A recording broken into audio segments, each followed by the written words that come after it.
How's it going, everyone? I am Sean Moriarty of the Two Irish Brothers Show. I'm Will MD.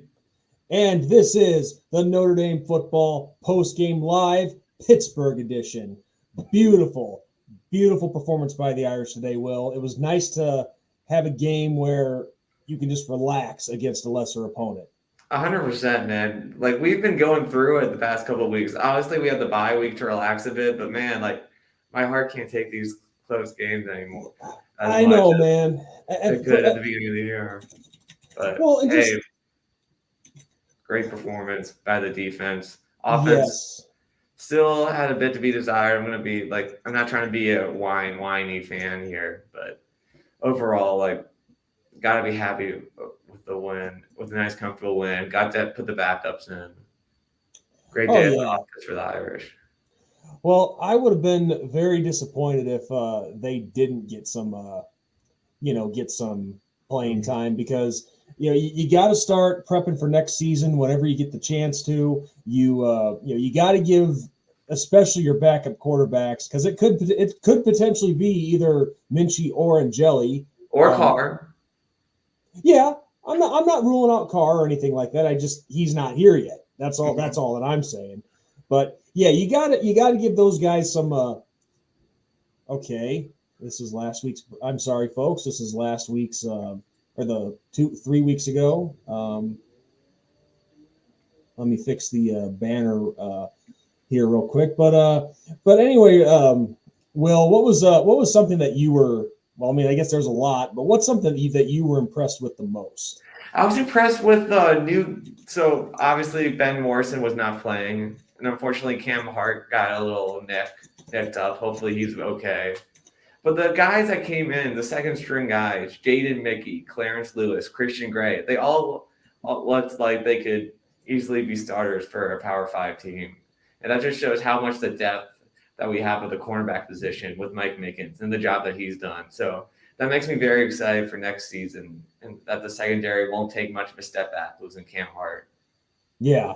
No, those young guys we had stepped up big time for us, and that's what you like to see is your young guys showing that, hey, not only are we young, but we can make plays happen on the field. And I was impressed. But what's even more impressive, that I can't believe we skipped over this, Xavier Watt. Mm-hmm. Xavier Watt, or Watts with an S, I should say. He's continuing his great streak of amazing play. Mm-hmm. And he now leads the nation in interceptions, which very impressive. I mean, that kid has been playing lights out the last 2 games, and it's so refreshing to see that progress made because he originally started off as a receiver. Mm-hmm. I love how we got the Irish representation in the chat. We have Notre Dame 2164. We got the Golden Playbook here. We got our friend Jackson here as well, loving the Irish chat. Yeah, what's up, Jackson? How's it going? Notre Dame 2164. He is a regular of ours on the Two Irish Brothers. Great. So yeah, the Notre Dame rep. Let's see it. So now to start the game. Now, I don't know what your gut told you, but my gut told me, Will, that this was going to be another long one. It was going to be one that kept us on the edge of our seats, damn near gave us a heart attack. And it's like, oh, come on. It's like, I know that we have said that Pitt always plays us tough, but it's like, come on, guys. Put the pedal to the metal and stomp these guys. Because Hartman got off to a very rough start. Mm-hmm. And overall, this certainly was not his best game, but throwing 2 picks, both in the first quarter. The second one, I think, was just a good play made by the defender. Got deflected. But first one just looked underthrown, or either that or Rico ran the wrong route. Wrong route, and he was kind of being interfered with too. So, but you know what? I'm not even gonna. We don't need to complain about that. No, there's nothing to complain about. So yeah. I shouldn't even have said that, but you got to point it out. So this is something that I can't believe I'm actually about to say this. This is something that I actually agreed with Jason Garrett on. Was when he said, I know, this is screwed up. I know. I hear myself saying it and I don't believe it. when he said that Sam just needs to calm down, relax, and just don't panic, don't make any mistakes, and he was right. He was right. You just get comfortable, don't panic, and just do your thing. You don't need to force anything. And that's what I think Sam was trying to do, is he was trying to force things in there, and it just, well, you see the result. Mm-hmm. Because I mean, that first drive was beautiful. Oh yeah. It's just we're nickeling down. Similar to the Louisville game, but I mean, I've watched tape of Pitt this year, and they aren't. I mean, I know they beat Louisville, but I felt like that was more of an outlier. Louisville looking ahead, so I was like, all right, defense, just get a stop here and then get the ball back. Yeah, exactly. But I wasn't panicking as much as I was in the Louisville game because I knew that they had some speedy guys, but I felt all right about it. Yeah, no, the way our defense played, I was not worried about that at all. It was like, come on, offense, it's just frustrating. Yeah, like, come on, Parker. Yeah. Well, and I really didn't think that his play calling was all that bad in this one. It was just a case of bad breaks hitting us at the wrong time, and of course, reading a mistake I always seem to never break or drop is reading the Twitter or X and the Facebook groups, and like, oh, Hartman's a bum, this and that, pull him out. There's all that stupid crap. And people need to realize, look, every quarterback throws interceptions. And even the top guys throw ones that are just as bad as the ones that Hartman had today. It happens. It's a part of the game. Now, yes, I wish he just came out and threw for 350 yards and 4 touchdowns, but you're not going to get that every game. But really, not overall, you can't argue with it. I mean, it wasn't his best performance. He made his fair share of mistakes, but it didn't cost us. Mm-hmm. That's what having a great supporting cast does for you. You have a running game that got it done, a defense and special teams that was just stellar. Mm-hmm. Although missed extra point, but at that point it didn't even matter. Didn't even matter at that point. But I got to say though, that punt return by Chris Tyree, probably one of the best punt returns I've ever seen in my life, college or pro. We were turning back the clock to Tim Brown and Mike Miller.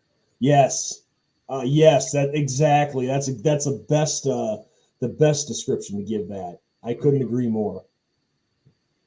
Yeah, love that. Love to see that. I mean, I'm someone that's watched a lot of old Notre Dame games on YouTube. I just love seeing that, the tradition.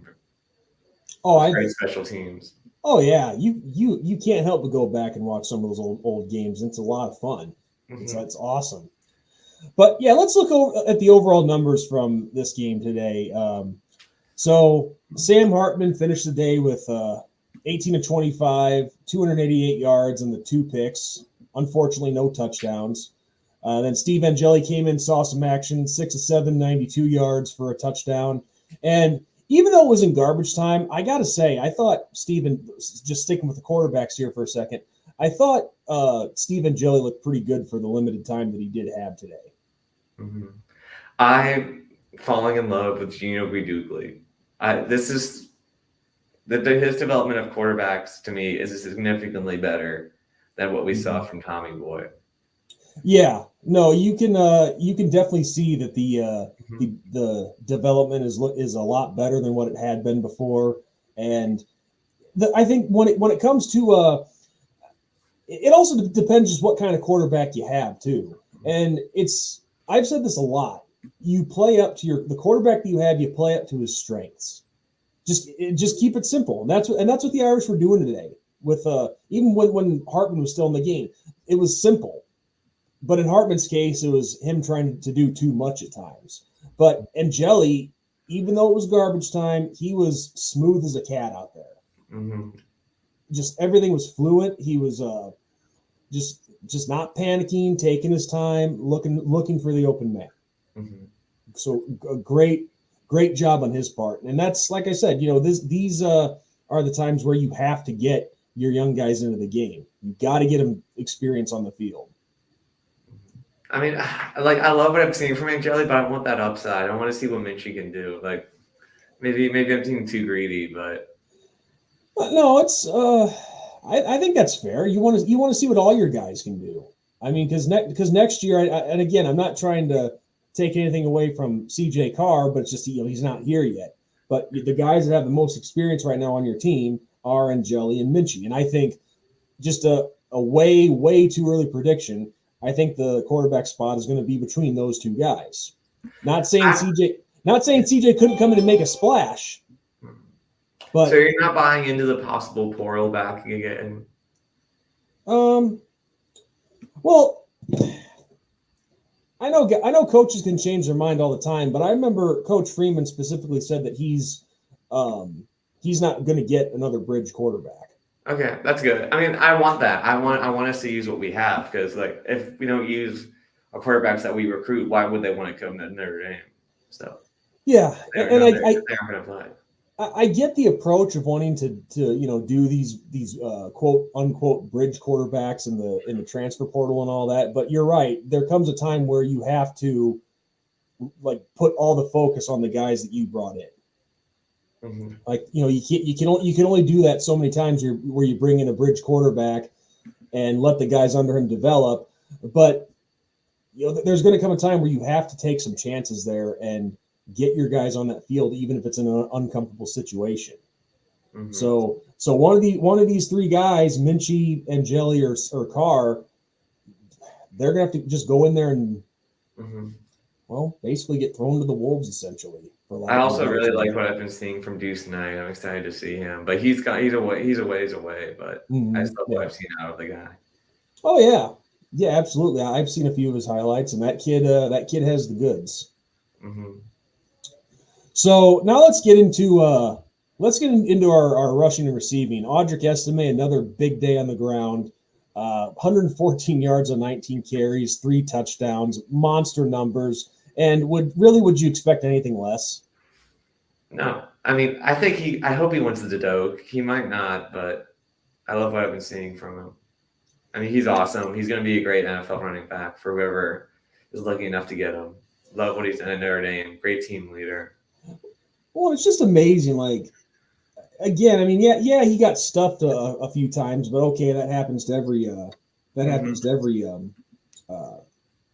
running back, especially a bruiser like Audric Estime. But it's like just so crazy. This kid literally just falls down and picks up 5 yards. Mm-hmm. And it's just some of the runs that he had today were just astonishing. It's like, how did he pull that off? How did he fight through and get those 2 extra yards and so on and so forth? He never ceases to amaze me. Mm-hmm. Yeah. And so he led the way, of course. And behind him it was pretty quiet. I mean, you had Jadarian Price with 35 yards and 6 carries and 1 touchdown, but that was a pretty impressive touchdown run that he had. I mean, he made that happen. I mean, he's been making plays. Last week he had the kickoff touchdown. This week he has a great touchdown. I'm excited to see the future of JD Price. Well, it's funny you use that word because I was watching the game with my brother, and my brother says as soon as Price scored that touchdown, he's like, the future is bright. Mm-hmm. Thielen McCullough is a stud, man. I love that we have him. Mm-hmm. Oh yeah. And so after that, Jeremiah. Not really a whole lot after that. Jeremiah Love 10 yards on 3 carries, and Chris Tyree had 1, and Jabron Payne had 1. Now this stat line with the Notre Dame receivers is what I like really seeing. Now the only passing touchdown was Cooper Flanagan. Won the 19-yard touchdown pass when Angeli came into the game. But despite that, I really love how spread out this line is. You have Rico Flores, 2 catches, 72 yards. Mitchell Evans, 5 catches, 66 yards. Chris Tyree, 3 catches, 62 yards. Merriweather, 2 catches, 50 yards. Jeremiah Love, 2 for 26. Jaden Thomas, 2 for 23, which is not bad considering the fact that he's battling a hamstring injury. Mhm. So I really like that this was a game where we finally got to see that receiving core get spread out and everybody get their number of touches, or in this case receptions, I should say. Mhm. For sure. I really hope this can translate to the Clemson game. Clemson still has a good defense. I'm hoping it translates to that game, but also the bowl game as well. I want to get that. I just want to end that streak of not wanting a big bowl game this season. Yeah, major bowl game. Yeah, I hear you on that. Yeah, so we can talk about that in a second. I want to give Ryan a chance to get on here when he's available.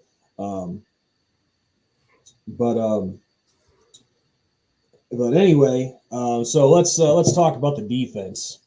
Now, this was their win. Mm-hmm. This was their win. Nothing again. I'm not trying to take away anything from the offense, but that defense was just completely lights out, like unbelievable. I mean, the really no missed tackles. The defensive backfield, their coverage was on despite not having Benjamin Morrison in there today. The pressure on the quarterback. That's what I've been waiting for all season. Mm-hmm. And these last 2 games, Pitt and USC, we finally got a good helping of that, and I love to see that's going up. The improvement is there, and I forgot how to pronounce this Pittsburgh quarterback's name, Valier. It's very French. I mean, he is from Canada. I had it on mute most of the game, talking with the friends. So. Oh, okay, I gotcha. But yeah, I don't blame you. I wouldn't want to hear Jason Garrett talk either. But yeah, he had a rough day at the office. 4 interceptions, 2 of those, as we mentioned earlier, by Xavier Watts. And Watts, of course, now leads the nation in interceptions. And what a past 2 games this kid's been having. Oh, yeah. He was all over the place today. And then you go back to USC, and he had 2 picks in that game. He had a forced fumble, a fumble scoop and score, and just it's unbelievable. It really is.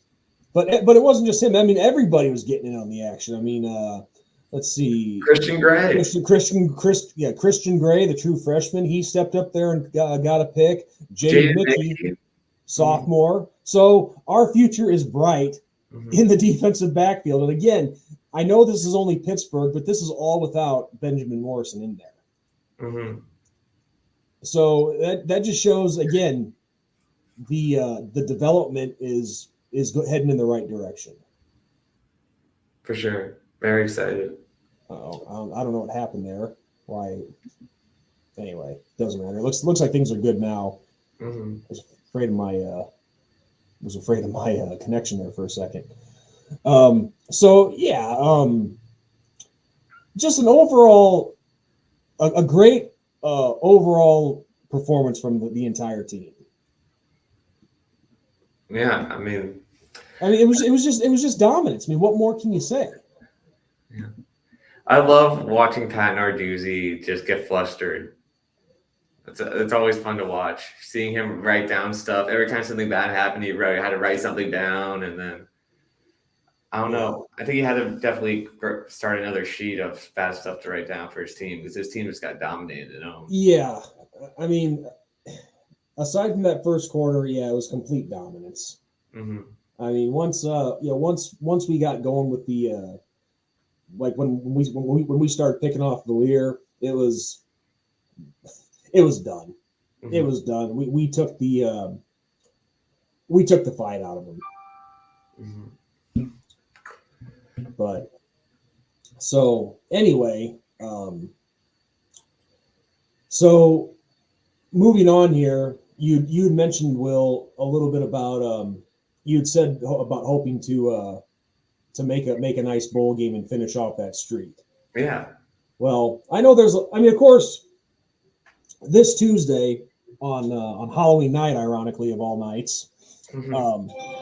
we're gonna get a pretty good idea because these are the real rankings that we want to start paying attention to. Obviously, the college football playoff rankings. Now, I would be on crack or something if I thought that we had a chance to make the playoffs. Yeah. I mean, I've seen crazy things happen before in college football, but way too much needs to happen for us to make one of those 4 spots. And I'm not trying to be like the people that I despise in our fan base, the quote unquote realists. But if we were to go 10-2, even if we did have some things in front of us happen, I just don't know if it'd be enough. I mean, I just don't. It's virtually impossible to make the playoffs with 2 losses, Mm-hmm. especially since we're an independent. But however, going 10-2, if we're able to pull that off, which I know I'm making that sound more dramatic than what it needs to be, we definitely do have a shot at an NY6 bowl for sure. And with this defense, I think we have a great chance of winning one. Yeah, we do. Mm-hmm. Now, of course, you know what's going to happen is if we. So, actually, let me back up for a second. Let me not skip over a step here. So, we go 10-2, we get an NY6 bowl bid. Mm-hmm. The likely 3 would be the Fiesta, Peach, or Cotton. Now, I know we can make the Orange Bowl. We can, because I think the Orange Bowl tie-in is obviously the ACC champion, and then against either a combination of either the Big Ten, SEC, or us. But we have to be ranked. We have to be ranked higher than that SEC opponent or the Big Ten opponent. And I don't know. That seems like a stretch. That's all I'm saying. It's not impossible, but I just think it's going to be a stretch. I mean, I think there's a chance maybe we get ranked higher than the SEC one. But yeah, because you make a good point there because Alabama. Well, we all know Georgia's going to make the playoffs. They're dominating themselves this year. Then after that, I don't know if you could bank on LSU qualifying for the NY6. Alabama, I don't know. Who knows what's going to happen? I mean, I think if we get ranked higher than Bama, if Bama gets killed by Georgia and beats us. Yeah, that's true. But I'm just saying, like, it's not out of the Orange Bowl wouldn't be out of the question in that scenario. Mm-hmm. I just don't think it's the most likely destination. So it would likely be the destination of either the Peach, Cotton, or Fiesta. And correct me if I'm wrong, but isn't it the Cotton Bowl that they usually put the highest ranked group of 5 team in? I believe so, yeah. Or could it be like any of the other 3? I feel like it's usually Cotton. Yeah. And so I bring that up because that if we were to make that bowl against the highest ranked group of 5 team, that all the people across the college football world, even in our fan base, would say, "Of course we won. It was the highest ranked group of 5 team. That's the only reason you won the major bowl." I don't want to get in that. I don't want that. Well, I don't necessarily want that either. Even though, I mean, obviously there are some good teams in the group of 5 conferences, don't get me wrong. But I just know that's what everybody would say is like, oh, it wasn't a legit major bowl win because you played such and such opponent and so on. It's like, yeah, I would rather play somebody else, but if that turned out to be the case, I would be just happy to get that monkey off our back. You know who I want to play? Who's that? Penn State. Penn State? Yeah, that'd be an interesting matchup. Yeah, I want to. With James Franklin in a big game, I feel like we could definitely do it. I know they have a strong defense as well, but I feel like a lot of their guys are going to opt out. And I feel like it's a very winnable game, even if we don't have Sam at quarterback. Yeah, I see where you're coming from. You make a nice point. And of course, to everybody watching, don't get the wrong idea. We're not overlooking Clemson or Wake or Stanford. Those are three games that can be kind of tricky, especially with Clemson, because Clemson, even though they lost today, I get it. They're a 4-4 team right now, but being 4-4, they're going to be pissed. I just feel like if we get pressure on Klubnik, he crumbles every time. Like if a team gets pressure on him. Oh yeah, I've seen that. I've seen that a number of times with him this year. All I'm saying is, it's even though they're 4-4, it's Death Valley. It's a tough place to play, and they're going to want to play spoiler for us because knowing that we still have a chance to make a major bowl bid. But my friends on the Clemson channel, I was watching their post game a bit, and they just seem like they don't even care anymore. What's the word? Well, I mean, a part of me can understand that because it's frustrating when you know, like, when you start the season, you want your team to, of course, be in the race for the playoffs and a shot at a national championship. If that ends, the next best thing is an NY6 bowl. Now, obviously, Clemson's not getting that. I mean, at this point, they're not. I'm sorry. They're 2-4 in the ACC. Yeah, exactly. So when you lose that safety blanket, if you will, of playing in an NY6 bowl on the big stage, yeah, it definitely takes a lot out of you. No, it takes a lot out of you knowing that you have to settle for a mid-tier bowl. And don't get me wrong, of those quote mid-tier bowls, there's some good ones. The Citrus Bowl's always has been a fun bowl to watch. Mm-hmm. So is the Gator Bowl, the Holiday Bowl. Others that have been around for a while that are really good bowls, they just get a bad rap. But when you're playing in one of the the sponsored bowls that are just really strictly about corporate and nothing about the game itself, really, like my go-to example of that, the Duke Mayo Bowl. It's like if you're a head coach and you're walking down your trophy case and you're walking down looking at all the trophies of the past, and you see Cotton Bowl, Sugar Bowl, Orange Bowl, Gator Bowl, and then you see Duke Mayo Bowl. It's like that's like where you have to force yourself to put on a smile. Okay, it was a game, we won it, but really. I'll say this about those type of bowls: if your program that you take over with is terrible, and you finally get that 6th win and get to that bowl, you're probably going to be a little excited because it's like your first bowl in a while. But obviously, if you're like in North Carolina going into that game, yeah, of course, I agree with that. I mean, I remember in 2008 when we it was 2008, the 2008-2009 season. We went to the Hawaii Bowl, and that was just getting the monkey off our back of not winning a bowl period since the '94 Cotton Bowl as well. I mean, I was more excited about the Sun Bowl because I'm like, all right, we're playing Miami, let's go. Yeah. Oh, I remember. Yeah, that was the very next. No, 2 years later. Yeah. 2 years later. Because 2009, that was what turned out to be Charlie Weiss's last year, and they didn't go to a bowl game because of that. Yeah, they decided against it. So yeah, that's what it comes down to right now. Is we still have that chance of getting to an NY6 bowl. That's the next best thing here. Mm-hmm. The next best thing, and so that the chance to break that streak is still on the table.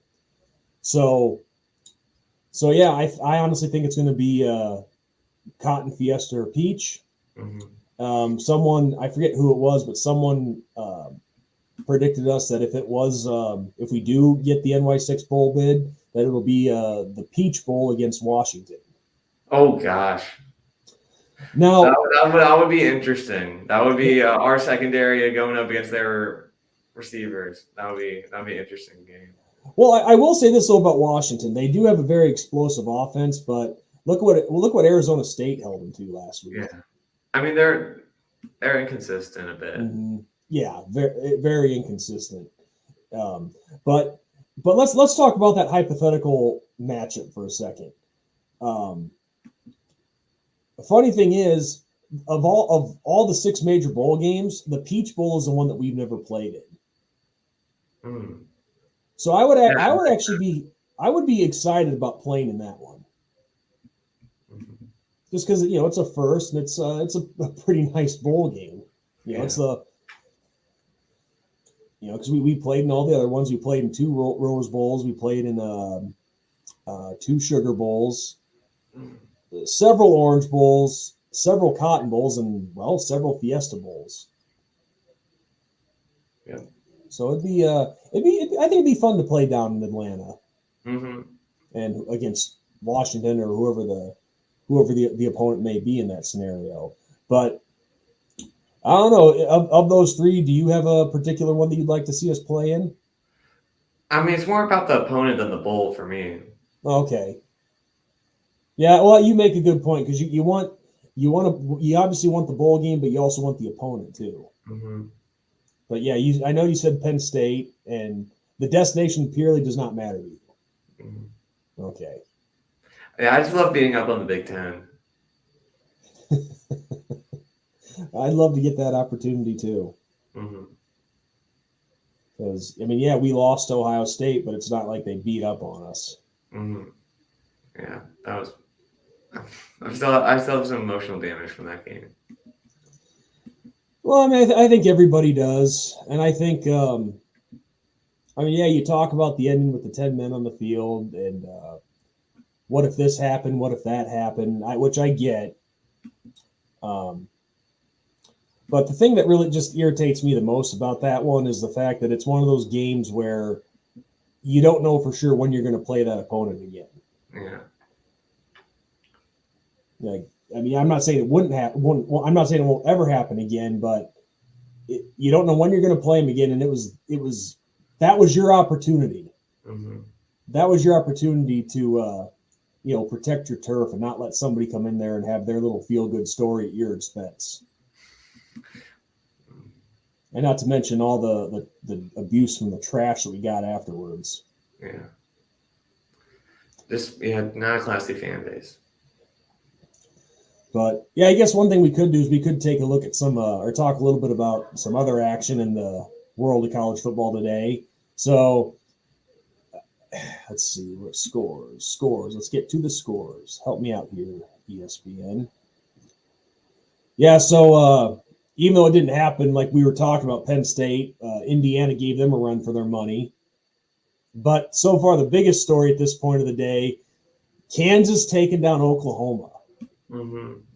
That was, oh man. Now you want to talk about moving up in the rankings? That'll help. Oh yeah, it's a huge win for Lance Leipold in that program. Yeah, it's been impressive watching the Jayhawks play, because normally when you think of the Kansas Jayhawks, you think, okay, pretty dominant in basketball, and it's like they have a football team, but you normally only expect 2, maybe 3 wins from them, But no, that's a program that right now is on the up and up, and getting that win over Oklahoma, holy cow. That's definitely gonna build some confidence in that team for sure. For sure. Right now, Washington's only up by 7 on Stanford, but I expect that to quickly change. Ohio State, Wisconsin just underway. Florida State dominated Wake. That didn't surprise me too much. No.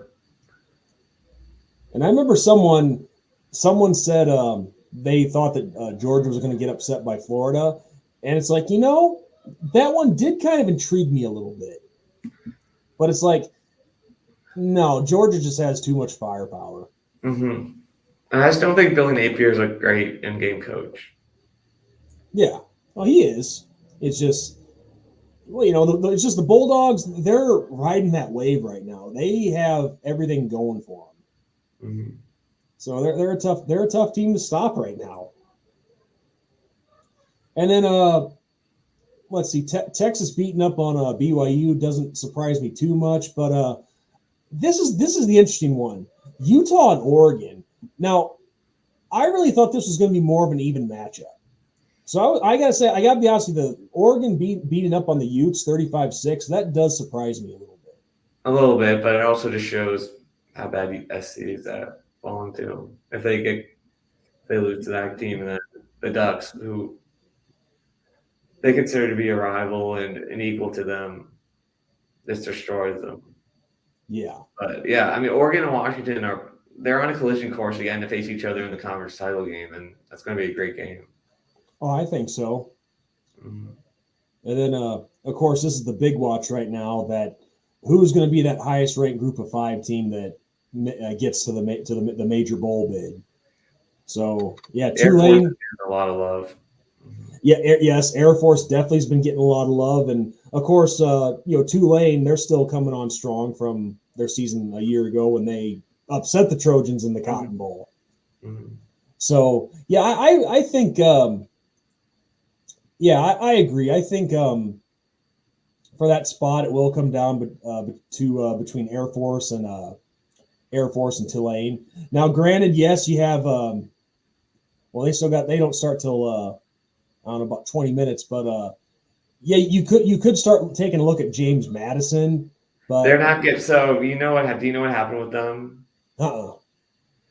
So since they transitioned from a Group of 5 school, they have to wait 2 seasons to be bowl eligible. So this is their second season, so they aren't bowl eligible. Oh, okay. You know what? That's coming back to me now. I completely forgot about that. Shows you how much I pay attention to James Madison. Yeah, they're just 2 hours. They're about 2 hours up the road from where I am right now. So. Oh, okay. Okay, yeah, you are in that area, aren't you? Yeah. So Happy Notre Dame fan in the chat asked, who do you think has played better at Notre Dame, Cohen or Hartman? That's not a terrible question.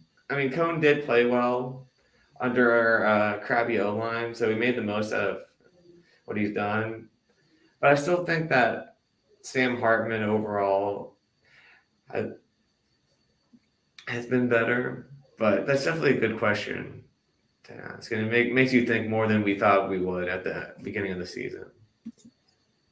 Well,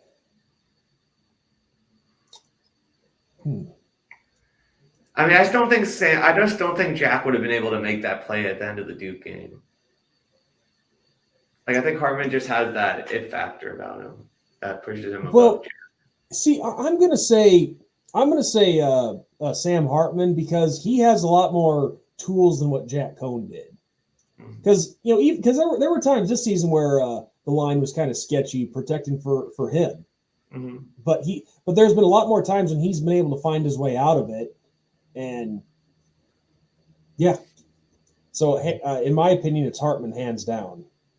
Yeah, you described better what I was trying to say. No, it's all good. Yeah. We're just 2 guys shooting the breeze here with an audience. So yeah. But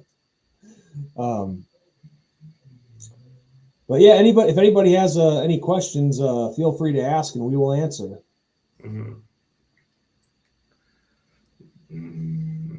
It'll be interesting. Hopefully we won't have any more quarterback issues with this new recruiting and Gino Guidugli being at the helm. I hope not, man. Definitely excited about what this can be. Oh, we could definitely have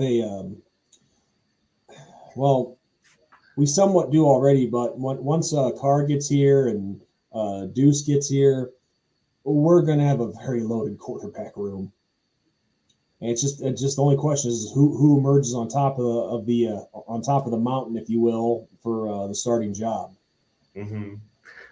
Also, we're getting excited about the receiver recruiting too. Hopefully, it'll translate on the field a little bit more next year than this year. But I'm really getting excited with Cam Williams, Micah Gilbert, Logan Saldante. We have another great stable of receivers coming in next season.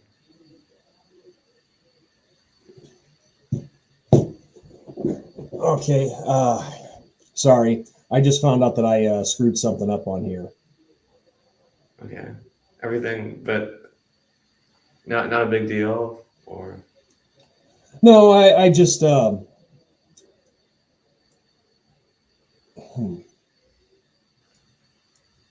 I'll explain it later. But Okay. all I can say is now I apologize, Mark. Okay.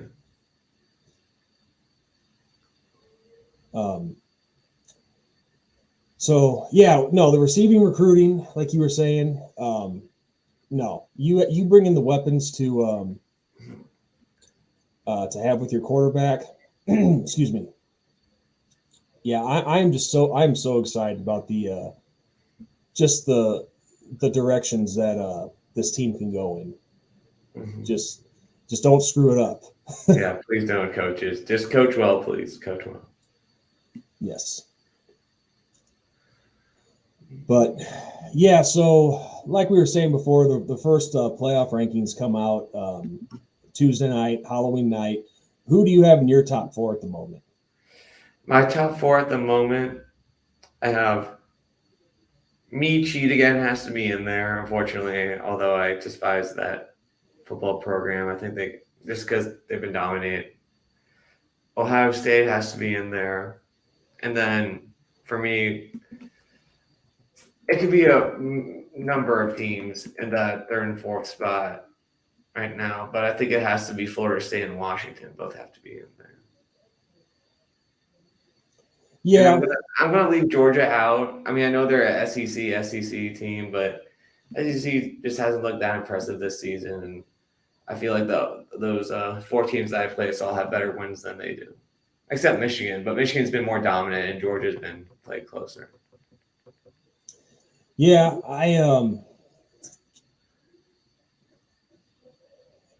would definitely say Ohio State, Michigan for sure. Georgia, you have to keep in there because it's like I'm just a firm believer that if you're on top, you stay there until you get knocked off. Yeah. And then, I think well, depending on what happens tonight with Washington, it's going to come down to either Florida State or Washington for that 4th spot. Mm-hmm. I don't know. For me, like I just feel like it shouldn't translate what you did last year. It shouldn't translate into the rankings this year. But I understand what you're saying. Yeah, no. I mean that's true. Every year is a new year Mm-hmm. for sure.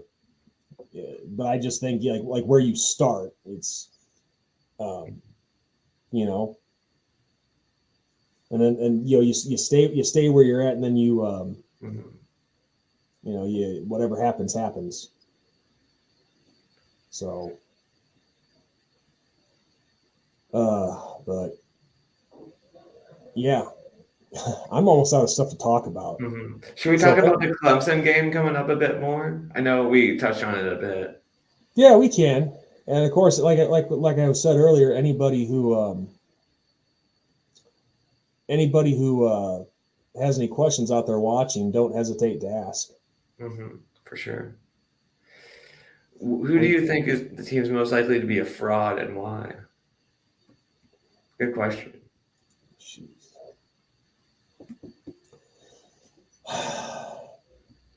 Well, we did touch on this earlier about how Washington has been so inconsistent. Mm-hmm. It's kind of been like a Jekyll and Hyde kind of thing with them for the past few weeks. Because like one week they'll come out and dominate somebody, and then like last week against Arizona State, they'll come out and the score will be 7-3 midway through the 4th quarter, and they pull away with a couple late scores. So I guess that'd have to be my candidate for now. But of course, I'm sure you could give a case for pretty much anyone else. Because USC, we already proved that. Mm-hmm. For sure. I don't know. Like, I hope your friend Magnan doesn't get mad at me, but I don't know. I'm gonna say Georgia. Like, I just haven't been impressed with them. I mean, I know they've looked better as of late, but I just don't think they've really played anyone yet, and they haven't been like just killing teams left and right. I mean, lately they have though, but I mean, yeah, they're getting it done. They're stomping people into the ground, which is what you're doing what you're supposed to do. Now, I get it. Not all of them have been ranked opponents, but that's almost not an argument because, like I just said, you're doing what you're supposed to do against the type of opponents that you play. mm-hmm. But And the thing is, though, we've seen this before with Georgia, not just them, but a lot of other teams that were in the same category. They stomp on the smaller teams that they have to, but even then, when they get to the postseason, they end up stomping on the big boys as well. So that's just weird. That's just college football for you in a nutshell, because you never really know what's going to happen on a week-to-week basis.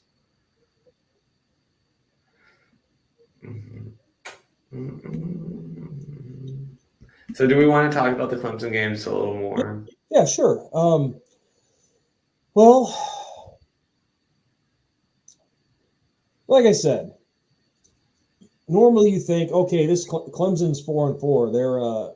They're down. They're out. They've had all the air taken out of their sail, or however the term goes. But these are the teams, in my opinion, that you really need to be cautious of the most. And this might sound like a weird way to describe it, but you have to come in having a little bit of fear, because this is a dangerous team, because they have nothing big to play for left. They have nothing left that's big to play for this season.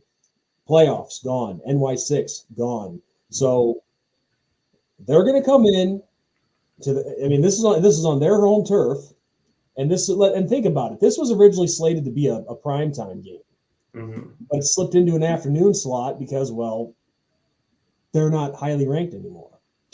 So I'm sure that pisses them off, not being able to, have their fans getting extra rowdy after drinking it up all day, and it's night and everybody's starting to get crazy, which. They're still going to do a great job with their fans in the afternoon, but it's just the bottom line is this is a team that's pissed off, and they're going to play spoiler. Because as I said earlier, we do have the NY6 bid still on the table. It is still a realistic possibility. It still can happen. So they're going to do everything in their power. Dabo's going to rally his troops and do everything in their power to spoil that opportunity for us, to drag us down with them. So yeah, in my opinion, this they're gonna regroup, and you got to be ready to play for them like they are a top 10 team, like they're still ranked in the top 10. You have to approach it as this. You can't just be like, okay, well, Clemson's 4-4, they're down, no problem. No, it's still Death Valley. It's still Clemson. It's still Dabo Swinney. This team has won national championships in recent history. They still know the formula of how to win big games. They've just taken a couple steps back this season. So that's what I think of next week's game against the Tigers is we're still going to need to bring everything we have to beat them. Yeah, I just hoping that our offense could put in like a decent performance. That's what I'm hoping for. Like, I think our defense will be able to slow them down enough for us to be able to win. Like, I just don't like what I've seen from Cade Klubnik. I thought he would be much better. They can't really get anything going on offense. I mean, not that our offense looked amazing against NC State, but we put up 45 points, I believe. And they can only put up 17 points. So, yeah, I'm feeling pretty good about it. I mean, I don't know what the heck Dabo's been saying about the bandwagon and all that. As their fan base is kind of exasperated about it. But I know their fans will still get up for the game.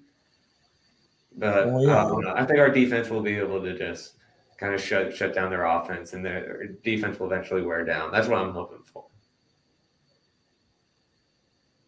Yeah. Oh, of course.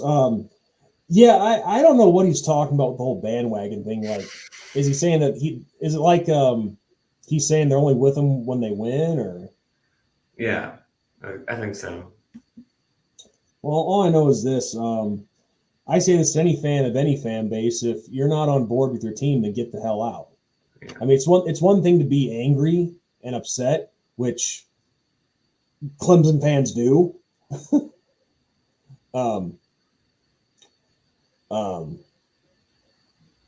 But yeah, if they're just completely turning on the team because of one bad season, then that's pretty crappy. And Dabo does have a point there. But I can understand. It's like we've been through it plenty ourselves. When you're having a season that's not going how you want, it's so many frustrating thing after frustrating thing happening. It can make people angry. But at the same time, it's like if you're a fan, don't get stupid. Yeah. I deal with these kind of people on a group that Ben and I help run, and the stupid stuff that we hear about Notre Dame all the time. It's ridiculous. Like, oh, this player's a bum, or this some. You know what? I shouldn't even repeat some of it because I'm going to just end up getting pissed off, and also it's not appropriate either. But yeah, people get stupid. Fans get stupid. For sure. I don't know. It seems like what they're complaining about is that their position coaches really just aren't doing a good job developing their players, because they're still bringing in like pretty highly rated recruiting classes, but they just aren't being developed. Yeah. But I'm sure that's where I've been seeing from my friends at the Clemson Postgame show and their weekly show. But I'm sure there's other fans in there that are making a lot of noise on the call, saying some things on the call-in show that Dabo's on that aren't very smart either. So definitely a complicated situation over there. Yeah. The upstate South Carolina. But I don't know. I'm feeling really good about going 10-2 if we win the Clemson game, because I don't know. I know Stanford's scared beating us before, but I think we'll take care of them and we'll take care of Wake. Yeah. Hey, could you hang on for just 1 second? I'm gonna mute and. Okay. But yeah, just a couple more points on the game. Like, I'm just happy Tobias Merriweather made another catch. I want to see him be making more plays for Notre Dame, just because I know the talent's there. I think it's just all in his head.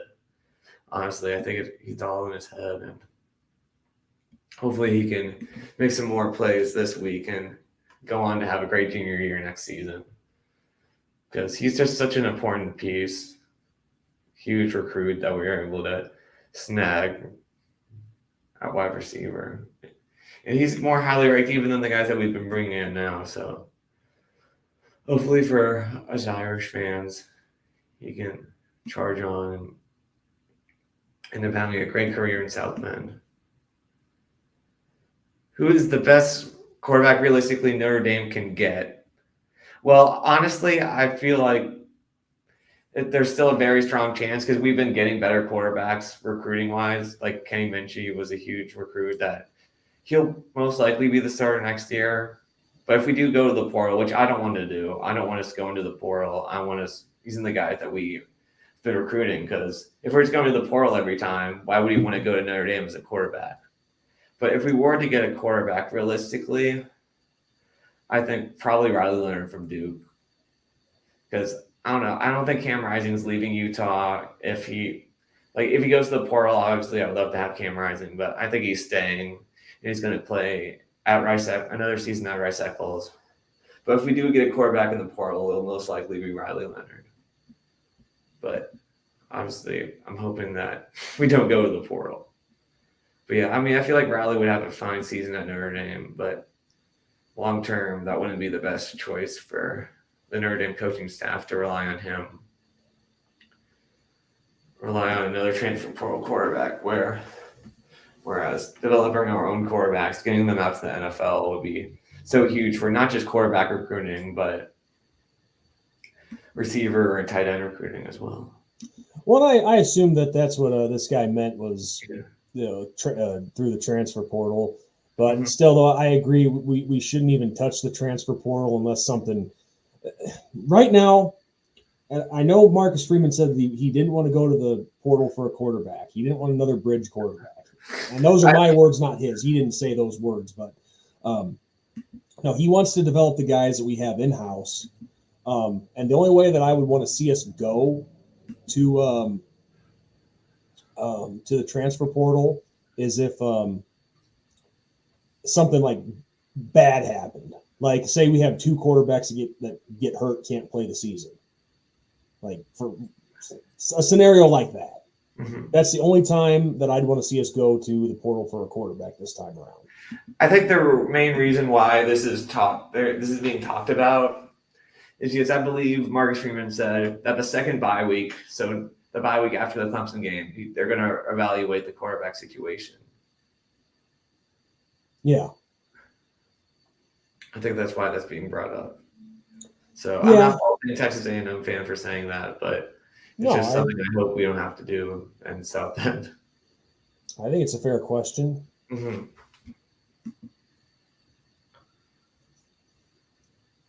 Yeah. So, well, anyway, so we're about it's about time to wrap it up here pretty soon, but so just going back to next week's game against Clemson. Ben and I usually save this for tomorrow, but I got to think about mine, and I'll probably save it for then. But Will, tell me, you got a score prediction for next week? I'm gonna go 34-17 Notre Dame over Clemson. That seems very doable. Because Cade Klubnik, I think the biggest part of that is he's still very young, and you can tell that he's still a little flustered out there. Mm-hmm. Which it happens with young quarterbacks. I mean, they're not all going to be, they're not all going to be Joe Montana or John Elway or Dan Marino right away. Mm-hmm. I mean, shoot, you look back at Joe Montana when he was at Notre Dame, and he said in the Guinness commercial that he does work for now. He said he was there were 7 quarterbacks when he got there, and he was number 7th on that list. And well, look what happened with him. Yeah. And he didn't exactly. I'm not saying that his Notre Dame career wasn't good, but he didn't exactly have the most stellar career at Notre Dame. Mm-hmm. He was able to come in and get those comeback wins in, but wasn't perfect for sure. Mm-hmm. Yeah. So he had a great defense helping him out there in 77 and then 78. Mm-hmm. The defense was definitely. better. They did drop a couple of games. Yeah. Yeah, it happens, but it just shows you that just because a guy doesn't look good early on doesn't mean that he can't become good. That's for sure. So yeah, other than that, if anybody else has a couple of questions here in the last couple of minutes, I think it's going to be about time to wrap it up. Mm-hmm. But focusing on today and not looking too far ahead into the future, today was a great performance by Notre Dame. Mm-hmm. It was nice to have a game where we could just, finally relax mm-hmm. and just not have to worry about, something stupid happening or going through one of those games that gives you a heart attack and almost kills you. But still, though, this is one thing I wish would stop. Every time can NBC go one broadcast without featuring an opposing player from whoever we're playing against and then showing their mom or dad in the stands? It's like, I'm getting tired of that. Yeah. It's like, oh, look at this unbelievable story. And look, there's his mom right there. I was like, okay, thank you. I get it. I'm not trying to be a jerk or anything, but it's like this reoccurring pattern. It's like, oh, we hope that this kid's playing and his parents are there, and we hope they win just for that kid's parents. It's like, oh, shut up. What about the bunch of other parents who were there? I don't know. It just seems like a very silly, bitter thing, I know, but it's like I've seen too much of it. I'm kind of getting sick of it. I know NBC they don't want to look like they're big homers for Notre Dame. So I guess that's why they do it. Yeah, I suppose. But I know you're not the only one that's expressed that opinion. No, sure. I can't be. There's got to be many others who've said the same thing. And I'm not just talking about being sick of Jason Garrett, but just all these little things of where they're focusing on this kid's parents in the stands from the opposing team, or some small team gets their little feel-good story at our expense. And yeah. Well, I think we've reached a good point to wrap it up, Will. So another great day for Notre Dame football. Big back-to-back wins. I love it. And now we got another big test in front of us. So on that note, everyone, I'm ND Sean 45. Or Sean, I'm sorry, I'm Sean Moriarty. I'm Will ND. And this has been the Voice of College Football Notre Dame post-game show. And we will see you guys next week. And I hope I'm a little more better organized than what I am this time around. So, but anyway, thanks again, guys. We'll catch you later. And go Irish. Irish.